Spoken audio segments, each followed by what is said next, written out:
Jamais sans la grâce, une dévotion matinale proposée par l'Église évangélique de la grâce en collaboration avec l'Institut théologique de Cotonou.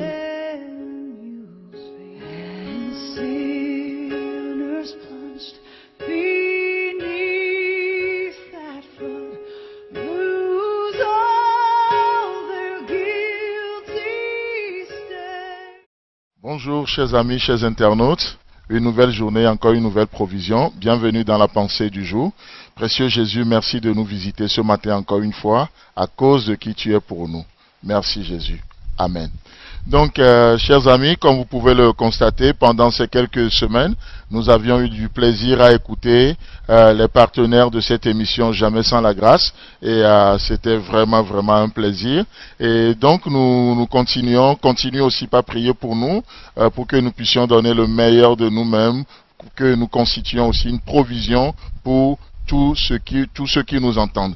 Donc ce matin, nous continuons simplement dans l'évangile selon Jean, et nous allons lire Jean chapitre 1, le verset 5 et le verset 6. Il est écrit: la lumière lut dans les ténèbres, et les ténèbres ne l'ont point reçue.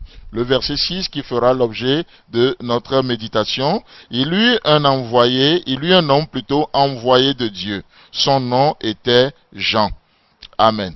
Donc il eut un homme envoyé de Dieu. Son nom était Jean. Donc ici, nous sommes en face d'un personnage exceptionnel.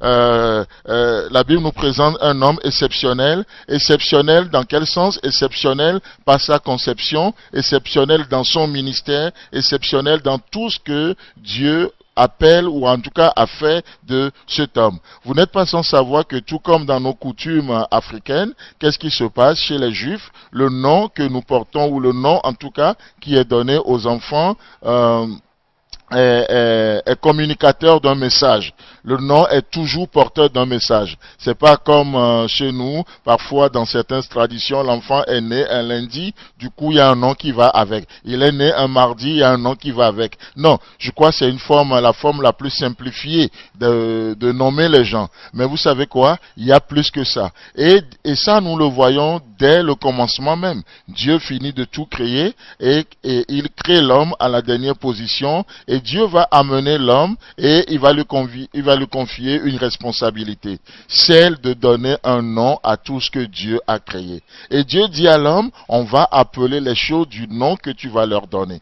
Et tous, nous savons que le nom porte toujours un message. Le nom est communicateur d'un message. Et il nous est dit que il y a un homme envoyé de Dieu. Donc cet homme n'est pas le fruit du hasard. Il fait partie d'un plan divin. Il fait partie du plan de Dieu. Il fait partie d'un plan céleste. Il y a un homme envoyé de Dieu. Et j'aimerais juste, pour quelqu'un qui m'entend ce soir et ce matin, parce que dans nos vies, qu'est-ce qui se passe? Parfois nous pensons que non, nous sommes juste le fruit du hasard. Ce que nous vivons, c'est le fruit du hasard. Les circonstances sont tombées sur nous par hasard. Non, il y a une intelligence divine derrière les choses. Nous commençons cette journée ce matin, nous rentrons dans cette journée, mais laissez-moi vous dire que vous n'êtes pas le produit du hasard. C'est pas le hasard votre réveil ce matin. Le fait que vous écoutez cette dévotion, ce n'est pas le fruit du hasard. Il y a une intelligence derrière les choses. Il eut un homme, et cet homme est envoyé de Dieu. Et la Bible nous dit que son nom était Jean. Nous allons continuer plus tard et nous allons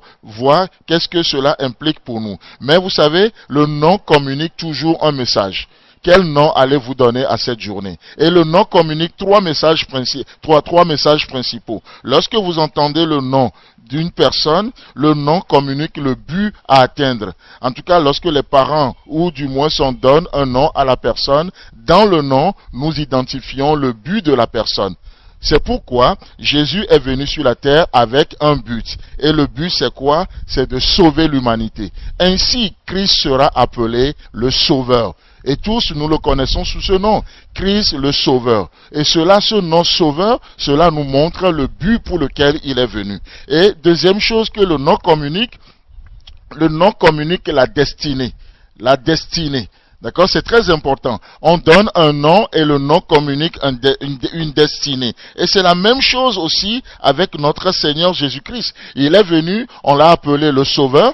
Et ça ne s'arrête pas là, ce n'était pas le seul nom qu'il porte. On l'a aussi appelé le Christ.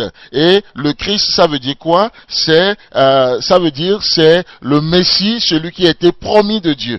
Et cela parle de sa destinée. Il a été promis de Dieu. Et c'est ce que le nom révèle. Le but à atteindre, la destinée, et la dernière chose, la troisième, d'ailleurs que le nom révèle, c'est une position. C'est pourquoi Jésus venant sur la terre, il sera appelé Sauveur, révélant son but, Christ, sa destinée, mais en termes de position, il sera aussi appelé le Seigneur.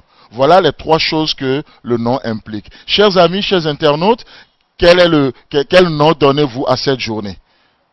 Quel est votre but à atteindre? Quelle est la position que vous donnez à cette journée? Je crois que ce n'est pas le hasard. Que Dieu vous bénisse et nous continuons dans la même pensée demain. Amen. C'est tout le temps que nous avons. Si vous avez aimé cette dévotion, parlez-en à vos amis. Parlez-leur du message de la grâce et de ce qu'il fait dans vos vies. Pour un sujet de prière, une question ou plus d'informations, contactez-nous. Téléphone 64 88 35 87 ou 96 42 69 05 ou par WhatsApp au 94 75 80 20.